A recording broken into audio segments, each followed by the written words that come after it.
Kalau torang bernasar, torang harus komitmen melakukan apa yang torang nasarkan atau yang torang janjikan.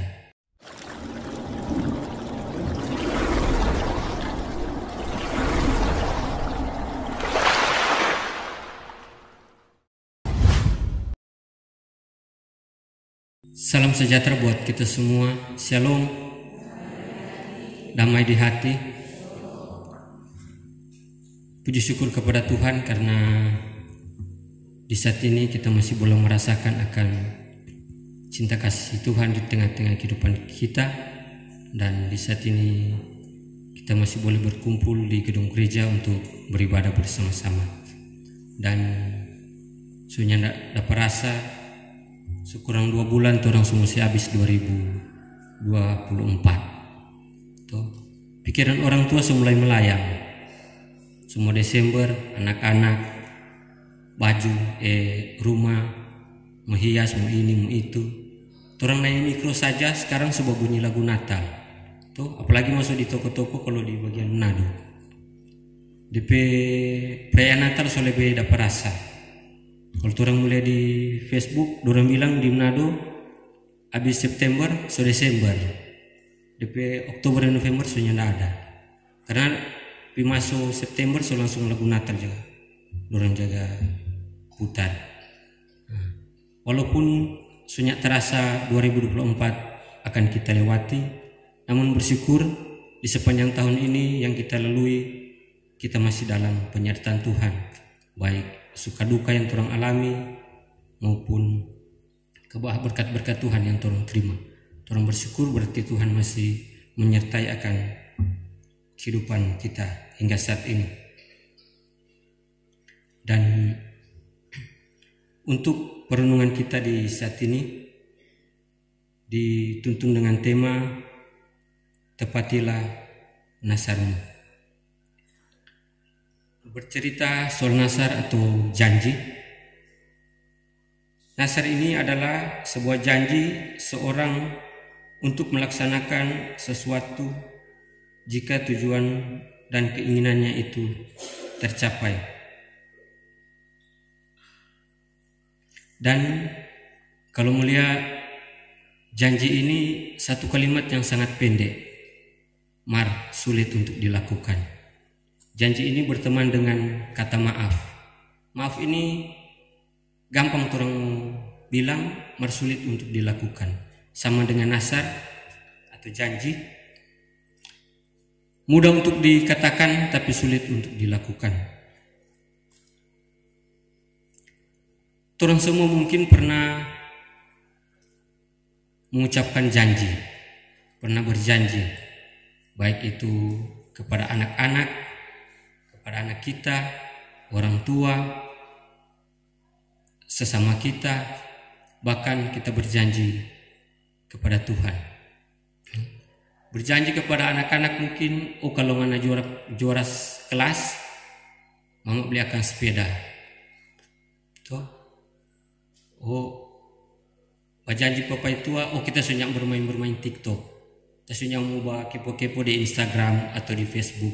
Antara gara-gara HP sudah jam masa. Kita sudah nak bermain HP. Begitu lupa itu.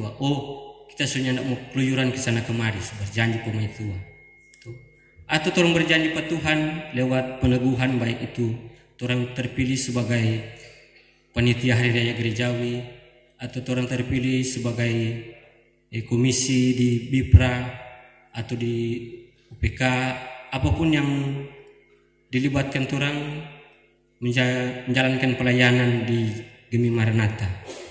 So berdiri mengaku dengan tegas, ya saya mengakui dan berjanji dengan segenap hati. Dari 20 orang yang kerja cuma 7. Yang lain entah apa yang lebih. Apa orang lupa dengan berjanji atau bagaimana, itu semuanya jawabannya ada dari kita masing-masing. Karena orang yang berjanji, jadi orang yang harus melakukan apa yang orang berjanji, bertanggung jawab atas apa yang orang janjikan. Saudara-saudari yang dikasih dan berkat Tuhan, masuk dalam perenungan kita di saat ini, saya akan menghantar dengan sebuah ilustrasi. Ada ini seorang bapak yang sangat kaya. Satu ketika dia terjebak di tengah laut dengan sebuah perahu. Dan saat itu ombak menerpa dia. Di tengah-tengah ketakutan antara hidup dan mati, dia berdoa pada Tuhan. Dia bilang begini, Tuhan, seandainya kita selamat hari ini, kita akan korbankan sapi jika kita sampai di daratan. 5 menit kemudian, ini cuaca mulai agak redup. Dia berdayung. Akhirnya dia udah punya sebuah pulau. Ya semua selamat kita ini, so ada pulau sana. Ya berdayung. Lebih lama lebih dekat ke pulau, dia rubah DP nasar. Tuhan, boleh kau ganti kambing? Ya, terus dia bernasar. Dia buat panggayung. Akhirnya dia sampai di pinggir pantai. Dia turun, dia menginjak darat di sebuah pulau. Sampai di daratan, dia rubah DP nasar. Tuhan, boleh kau ayam jo? Setelah itu dia berjalan ke rumah. Tampak dari jauh sebuah api yang besar. Dia lari, dia lihat. Ternyata kote DP rumah yang terbakar. DP lihat DP rumah terbakar, dia langsung berutkan bilang, Pak Tuhan lihat mau kusidu akang do. Nah, saudara-saudara yang dikasihi dan diberkati Tuhan, kisah ini memang kalau mau dengar sedikit aneh atau lucu, karena DP nasar dari besar lama-lama jadi kecil, dari sapi, kambing sampai pada ayam. Nah, ini menunjukkan kepada kita bahwa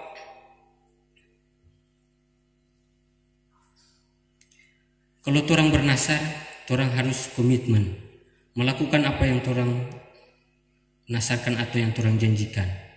Jangan sama dengan cerita tadi, baku tawar.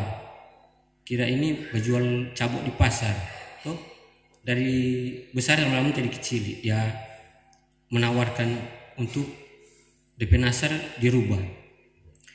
Kalau orang sudah bernasar, berarti orang mesti tepati apa yang orang ucapkan. Karena itu adalah sebuah komitmen untuk orang untuk menepati apa yang orang janjikan atau apa yang orang nasarkan. Nah, saudara-saudara yang dikasihi dan berkat Tuhan, jika kita menjadi orang yang tidak selalu menepati akan janji kita, kita akan mendapat julukan Abu Nawas. Orang lihat kalau ada orang yang hobi berjanji, marinya ndak baking, DP apa dia bilang jangan percaya, terbalik dia itu. Semua dia bilang abu semua.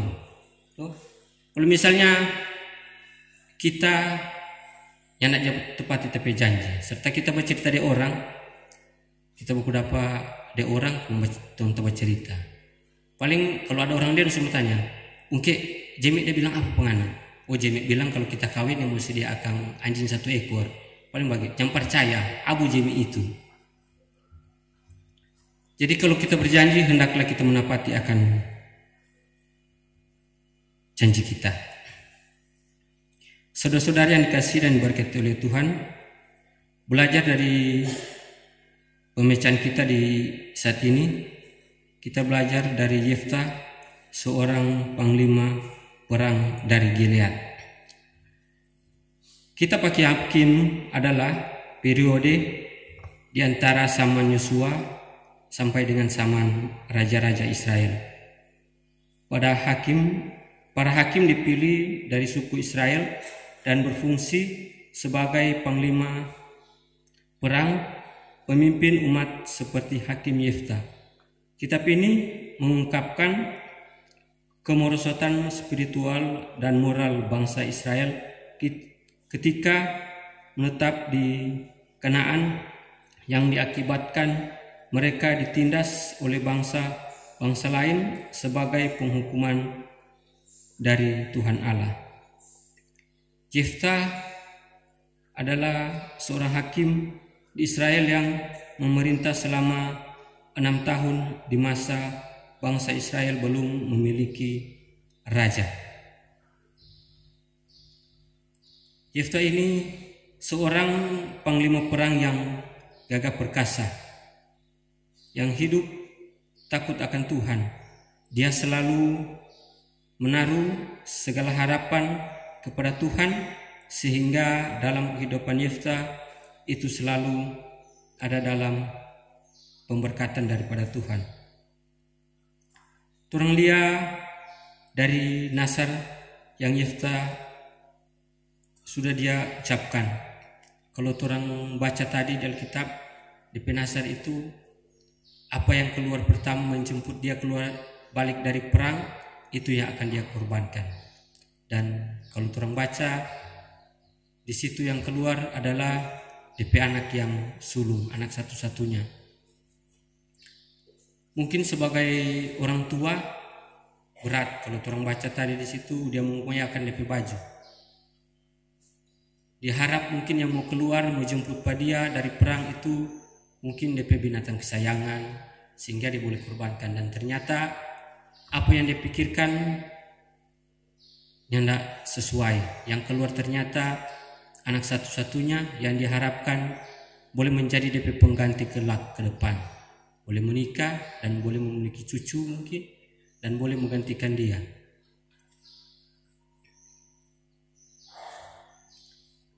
Orang lihat walaupun berat DP nasar ini, Yeftah tetap mau melakukan apa yang dia nasarkan. Dengan iman dia melakukan nasarnya, dia mempersembahkan anak gadisnya satu-satunya untuk dikorban, untuk menjadi korban kepada Tuhan.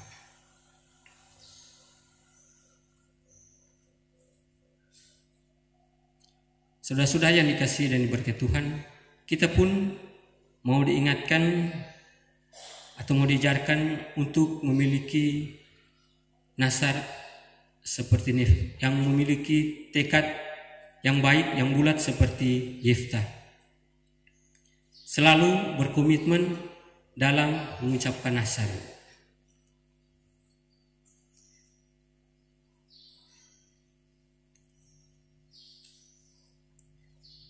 Saat ini dalam persekutuan ibadah kita di saat ini, kita mau diingatkan di dalam kita mengucapkan nasar kita, jangan kita terburu-buru. Jangan dengan emosi, dengan hati yang kacau orang mengucapkan nasar kepada Tuhan. Atau di dalam kebimbangan, dalam pergumulan hidup yang begitu berat, sehingga dengan mudahnya orang mengucapkan nasar kepada Tuhan. Kalau orang mau mengucapkan nasar kepada Tuhan, hendaklah orang meminta hikmat daripada Tuhan. Orang memiliki ketenangan, berpikir dengan tenang, apa kita mampu untuk melakukan kita penasar ini atau nyanda. Jangan karena terdesak dengan keadaan dalam pergumulan sehingga mau bernasar kepada Tuhan. Kalau nasar sudah diucapkan berarti itu harus dilakukan. Jangan misalnya kalau orang di dalam keadaan bergumul yang sakit sudah terlalu lama, mau suka sembuh marah setengah mati, so berjanji, oh Tuhan kalau kita baik, kita sembuh, kita akan memberi diri dengan sepenuhnya, kita akan rajin beribadah, kita akan rajin bersekutu, serta diberi pemulihan cuma 1-2 minggu yang aktif. Habis itu so sibuk dengan segala aktivitas, lupa dengan DP nasar. Jadi kalau kita mau bernasar, hendaklah kita minta hikmat daripada Tuhan, memberi diri ketenangan agar nasar yang terucapkan itu benar-benar boleh orang lakukan. Jangan sudah bernasar, malah kita tidak mampu untuk melakukan. Jika kita masih belum mampu untuk menepati janji yang kita ucapkan, sebaiknya janganlah kita bernasar. Karena jika kita bernasar dan kita tidak melaksanakannya, itu akan menjadi hutang untuk diri kita sendiri. Saudara-saudara yang dikasihi dan berkat Tuhan, janganlah kita terburu-buru untuk mengucapkan nasar kita kepada Tuhan. Memintalah hikmat kepada Tuhan sebelum kita mengucapkan nasar kita, dan tepatilah setiap nasar yang sudah kita ucapkan. Dan ingat, setiap nasar yang kita lakukan itu pasti ada berkat Tuhan yang akan selalu menyertai kehidupan kita. Demikian perenungan kita di saat ini. Tuhan memberkati kita. Amin.